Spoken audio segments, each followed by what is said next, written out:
美国1月9日晚，当选总统川普在佛罗里达州海湖庄园与共和党州长们举行了会议，讨论如何统一步调，为即将上任的川普新政府做准备，并积极推动川普的 MAGA 议程。在画面中，我们可以看到川普走进他那装饰华丽的会议室，热情地向媒体挥手，并与在场的共和党人握手。此次会议表明，川普对于新政府的计划充满信心，并希望能够在共和党内部建立统一战线，推动 MAGA 议程在全美范围扩张。值得注意的是，在会后呢，川普还接受了福克斯新闻的记者彼得·杜西的现场提问。现在就让我们一起来听一听。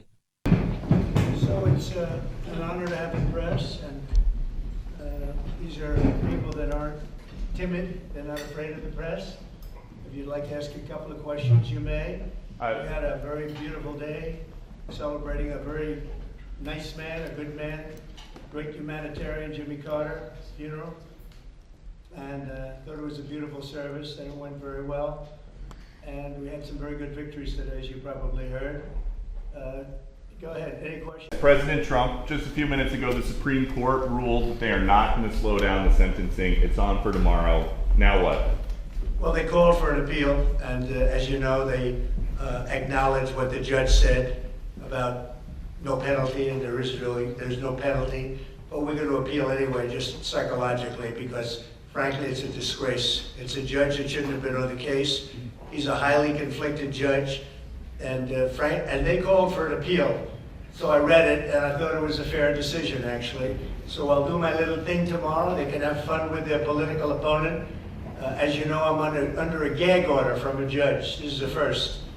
This was an attack of a political opponent.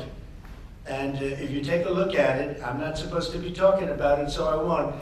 I'm the first president and probably one of the first candidates in history that's under attack with a gag order, where I'm not allowed to speak about something. And they ought to find out what that's all about. And this is a long way from finished. And I respect the court's opinion. I think it was actually a very good opinion for us because you saw what they said, but they invited the appeal, and the appeal is on the bigger issue. So we'll see how it all works out. I think it's going to work out well. We beat Jack Smith. He's back, I hope, at The Hague, but I don't think he should be there either. He puts people in very bad positions, like giving people death penalties. I will tell you, Jack, he is a disgrace. We won all of those cases.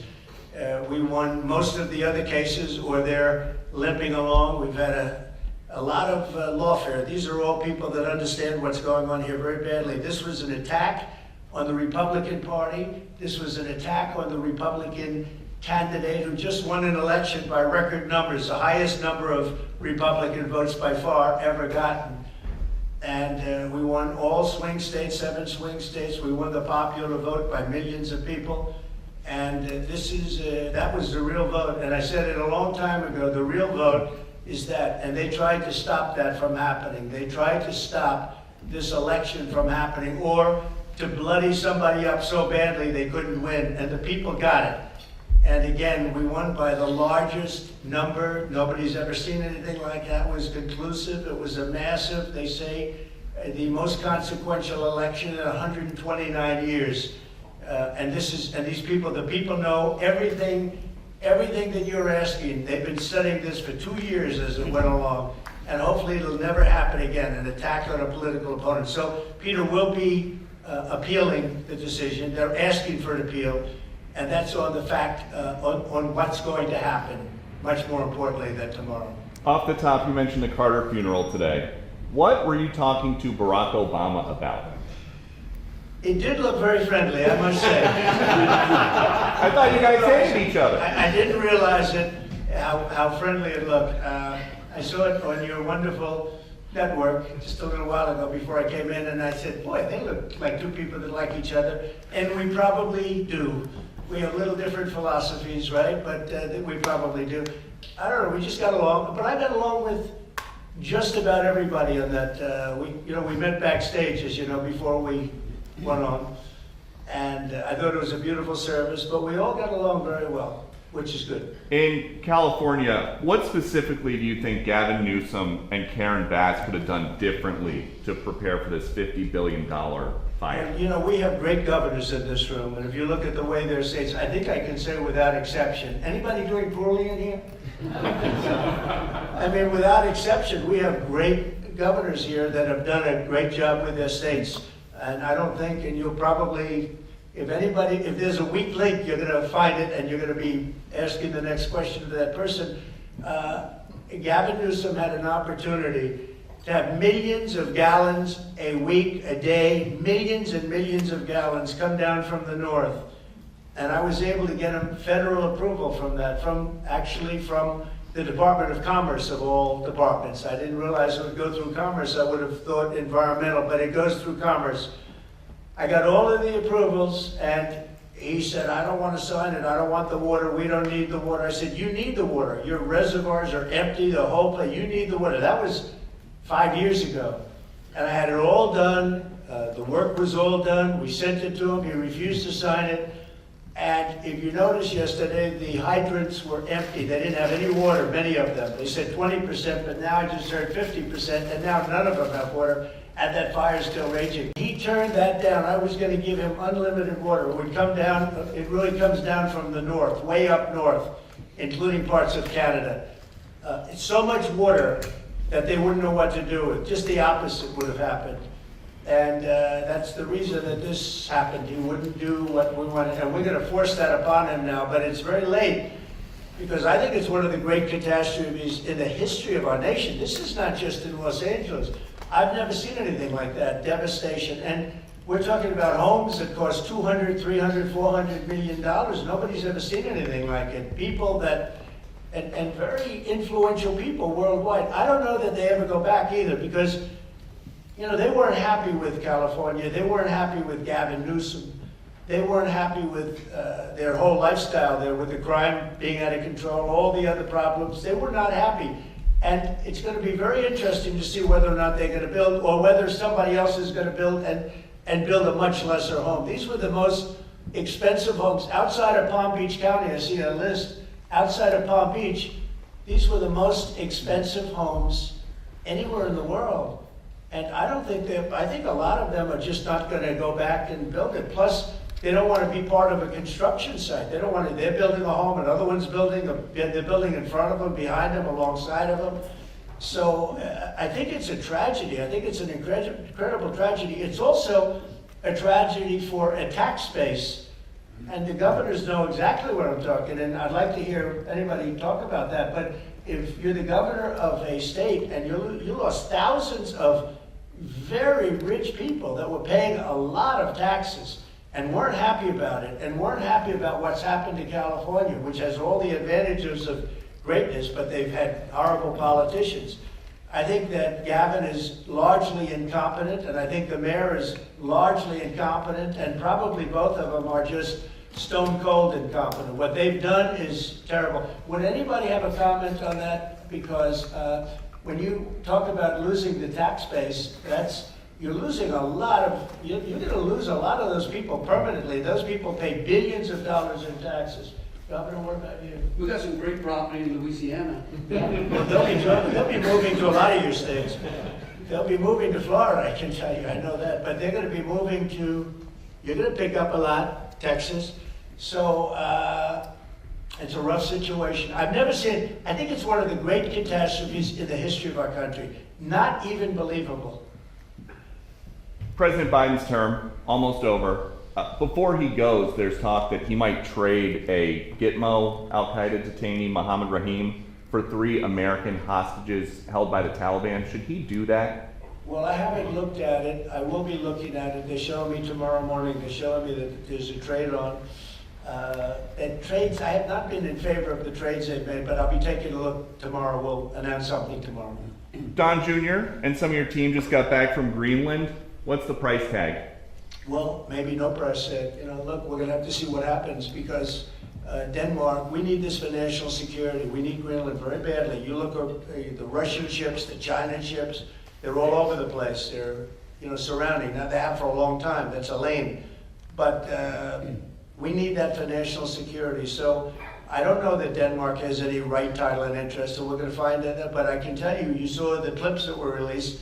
The people of Greenland would love to become a state of the United States of America. We were greeted with tremendous love and affection and respect. The people would like to be a part of the United States. Now, Denmark maybe doesn't like it, but then we can't be too happy with Denmark, and maybe things have to happen with respect to Denmark having to do with tariffs. Because they have to do this, I think, for the free world. We need that to protect the free world. It's very important, and getting more important every year. When you were with all the Republican senators yesterday in Washington, which of your nominees do they think are going to have the hardest time getting confirmed? So we had a great meeting with almost every senator, Republican senator, and I would say that first it was a love fest. This is a love fest too, I believe. I'll let you know in about an hour. But this is pretty much a love fest. I mean, the governors aren't exactly chopped liver, right? This is a group of people that have done a phenomenal job, and especially when you see what's going on in Los Angeles and all. You look at the way they've run their states, it's incredible. I talk about it all the time. The top 25 states, and I don't believe we have any in the list of crime. So every one of them is a Democrat-run state. We want to get along with the Democrats. I'm trying to be nice. We're going into a new term. It's going to be a great time for them. I'm going to call it the golden age. I believe we have a chance at the golden age of America. But I have to tell you, you look at the crime, it's all on the shoulders of Democrats and the way they run their states. And if these people ran those states, same people, same everything, but you put these people in those states, you wouldn't have crime like that at all. We've been watching over the last couple weeks, a lot of CEOs, including some who censored you 4 years ago, have been coming down here basically to kiss the ring. Did they change or did you change? Well, maybe we all changed. I think they've gained a lot of respect. I think they looked at the mandate that we got. As you know, we won the popular vote, as I said. We won all 7 swing states. They said, well, if Trump would win, I had to win 3 because I had a lot of early voting going on, and we had to win 3, and we won all 7. And we won them by a lot. We didn't win them by a little. We won them by a lot. And we won the popular vote by a lot. I think that had an effect. I also think it's like, let's get something done. You look at what happened with Facebook today and yesterday, what they announced. That was a big concession from them. I mean, they went from I call them the unlocked boxes. They call them lock boxes. I call them the unlocked boxes because they seem to be unlocked a lot of times. But you went from the unlocked boxes into a statement yesterday that's really talking about free speech. What a difference that is. And so we appreciate that. But I think they've gained a lot of respect. We've had everybody. Jeff Bezos came, Bill Gates came, Mark Zuckerberg came. Many of them came numerous times. The bankers have all come. Everybody's coming. I haven't had anybody saying anything bad about me. I'm not used to it. But a lot of us respect. I think they respect the Republican Party. The Republican Party has become a much bigger party. It's become a party for the worker. If you look at all of the union votes that I got, and when I say I, it's really all of us together because it's a whole thing. But we won the Teamsters. We did great with the auto workers. We did, all heavily union and non-union states. We won by a lot. Florida is an example. We won by millions of votes, the highest vote ever gotten. And so it's been a great period of time. A ton of world leaders have called you as well. We understand still no call with Putin.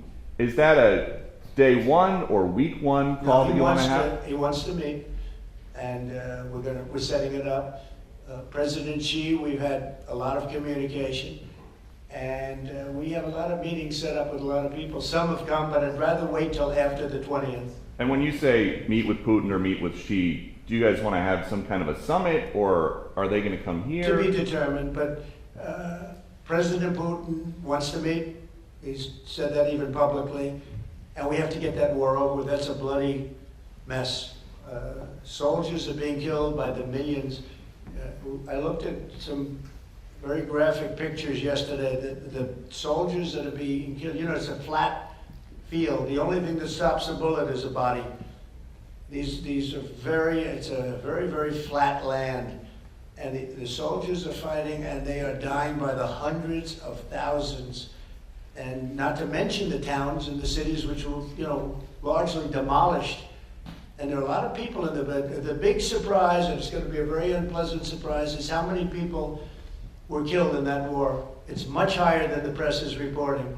When a building comes down, these are big buildings, they're 2 and 3 blocks long, different kind of construction. They're long and not that tall in many cases, but they're 20 stories. But when a building like that comes down and they say nobody was injured, no, a lot of people were killed. I think the numbers are going to be much higher. And that's a war that would have never happened if I were president, and it's a war that I'm going to try really to stop as quickly as I can. The number of people dying on a daily basis, and I get the reports every single day, and largely soldiers at this point, but the number of people, both Russia and Ukraine, it's staggering. When you threatened tariffs on Canada a couple weeks ago, Justin Trudeau rushed down here. He wanted to make nice. Now he's on the way out. Is that what you wanted? I didn't think he was going to quit. He probably saw the numbers. Look, I call him Governor Trudeau because they should be the 51st state, really. It would make a great state. And the people of Canada like it. They pay lower taxes. They have virtually no military. They have a very small military. They pay less than 1%. They're about the lowest payer in NATO. They're supposed to pay much more. They haven't been paying. They have a lot of problems. And I was with Wayne Gretzky. I said, Wayne, would you like to be the governor of Canada? I can't imagine anybody doing any better than Wayne. Wayne was not too interested, but I think he probably would have liked statehood. He's a friend of mine. He's a great guy. He's the great one. We call him the great one, right? He's a great hockey player. But I will say this. I think that there's, it was stated pretty strongly a couple of weeks ago about Canada, and people laughed, and now they're all saying, well, it's very interesting. And I say from the standpoint of the United States, we're subsidizing Canada $200 and $250 billion a year. We have massive deficits. They've taken about 20% of our car business. I'd rather do it here. We could put tariffs on that. We don't have tariffs on them yet, but that will happen. But they've taken about 20% of our car business. I'd rather have it done in Detroit or have it done in South Carolina or any other state that does cars, and we have a lot of them. We don't need Canada for that. We don't need Canada for lumber because we have big forests that we have, not utilized. In some cases, they're protected, which I can take that protection off. And you take down a tree and you grow a better tree, and that's pretty common. But we don't need anything. We don't need their fuel. We don't need their energy. We don't need their oil and gas. We don't need anything that they have. And I said to Trudeau, I said, why are we subsidizing you $200 and $250 billion a year? He said, I really don't know. And I said, well, I don't know either. I said, what would happen to Canada if we didn't? He said Canada would be obliterated if that happened. I said, then Canada should be a 51st state. And that's where we are now. A story that kind of disappeared very suddenly. Do you have any idea whatever happened to the drones? What happened to drones? Well, you had said that you thought the government knew what was happening with these drones over New Jersey. There were some by Bedminster. I don't know. They're over Bedminster a lot. So what happened? I'm going to give you a report on drones about one day into the administration, because I think it's ridiculous that they're not telling you about what's going on with the drones. And it's not only with me. Glenn was telling me today that in Virginia they have drones all over the place too, and nobody's reporting it. I don't know why they're not. Do you want to say something about that? Just one quick comment, which is we are home to the largest naval base in the world in Quantico, and we house a lot of the SEAL teams and have a huge national security infrastructure. And now for 2 years running, we have had drone incursion over secure airspace, and we still don't know why. And I think that's absolutely unacceptable. And I think President Trump and the new leadership coming in, I think will work diligently to understand who's behind this and what we do in order to stop the digital surveillance of all of our secure infrastructure. Is it dangerous? Well, I can tell you this. While we were dealing with a terrorist attack in New Orleans, we had drones being thrown over our nuclear reactors in Louisiana. And we brought that attention to the FAA. We've been asking the FAA to give these states the ability to mitigate these drones. And it's sitting on some bureaucrat's desk. And that's real. Nobody knows. They don't want to talk about it. Go ahead, Governor, you were saying? I was just going to say we have drones in Wyoming flying over our infrastructure as well. And it's incredibly frustrating that we not only have no way of knowing what it is, but nobody knows how to deal with them. They don't want to talk about it, and nobody knows why. They don't want to talk about it. That could be us sending drones. I hope that's the case, us doing it and doing research, and maybe they don't want to talk about it from that standpoint. I hope it's not an enemy, but we're going to find out on the 21st, the day after. You have to give me a little time for the inauguration, but shortly thereafter, we'll give you a report on it. We'll tell you exactly what it is. They know, and it's very strange that they aren't talking about it. Peter, thank you very much. Does Biden do, I mean, does he do this kind of a news conference? This is my longest ever interview of a president. Yeah, well, the longest ever before this was one question, and they would rush you out of the room. Right? But we have nothing to hide. Thank you all very much.